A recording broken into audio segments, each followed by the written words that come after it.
Hi, this is The Basics, a multi-part series about all the basics to do with photography. Everything from what is a camera and how do I hold it, all the way up to how do I do post-processing. It'll be both in this studio as well as beyond these walls in the field. Join me.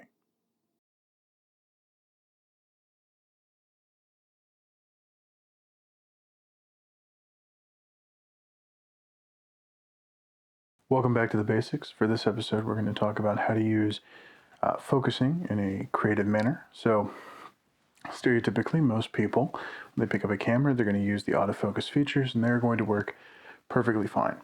Now, in about 90% of cases, the autofocus is going to do essentially what you want, right? It's going to focus on the main subject. It's going to focus on faces or eyes or buildings, the big things that typically you want in focus. But there are cases where to get the effect that you want, you do need to go into manual focus. Now, just as you can zoom in certain lenses, every lens offers you the option of manual focus. So for example, on this particular lens, there is this ring here that rotates. Now, this is a prime lens, so rotating that ring doesn't change the zoom range. What it will do, however, is it will change where you're focusing, okay? And in fact, there's a little indicator here that tells you how far away you are in terms of where the focal plane will be, okay? Now, that being said, based on your aperture, as we learned previously, that amount of your photograph that is actually in focus depends on your aperture, but where your focus is, the center of your focus, that is based off of where the focusing lenses are. So, in other words, if we know where we want to focus, we don't need to rely on our computers inside of our cameras to tell us where to put the focus, right?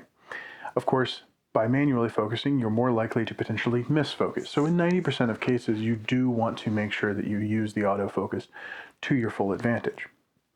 In particular, places where we see use of creative out of focus work is when you want to de-emphasize, say, the background or the crowd, and you want to emphasize an object that otherwise wouldn't normally be emphasized. So one of my personal favorites for this, and what I've been doing a lot of recently because it's been snowy, is taking photos where the snow is in focus, but all the background is out of focus, right?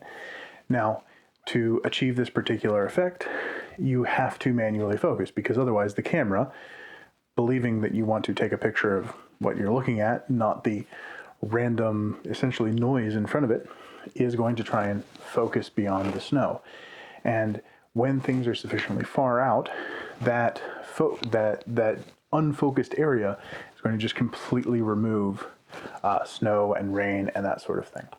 So when we are trying to get this effect, we have to switch over to manual focus and make sure that our focus is not too far out. In fact, often we want it to be very close to the end of the lens so that we catch the snow in focus.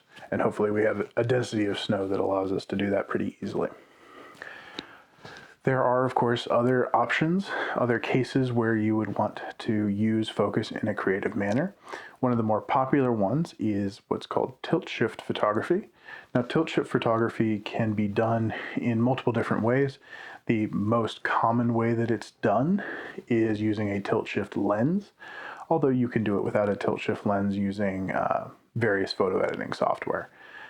It can be a little bit tricky to get right, but if you've ever seen a photo that looks like it's a miniature set, but it's not, it's real life, that is because of the tilt shift effect. And essentially what tilt shift allows you to do is tilt the focal plane and shift the lens a certain amount, usually no more than, I think, 15 degrees in most cases, and just a couple millimeters up, down, left, or right. So they are very specialized lenses and thus a little bit more expensive than your average everyday lens. However, This tilt shift effect is produced because your focal plane, rather than being perpendicular to your where you're shooting, it is in fact at an angle, which causes a weirdly thin depth of field, where you have out of focus on one part, out of focus on the other part, and there's kind of just a strip in the middle that's in focus. And it creates that miniature effect.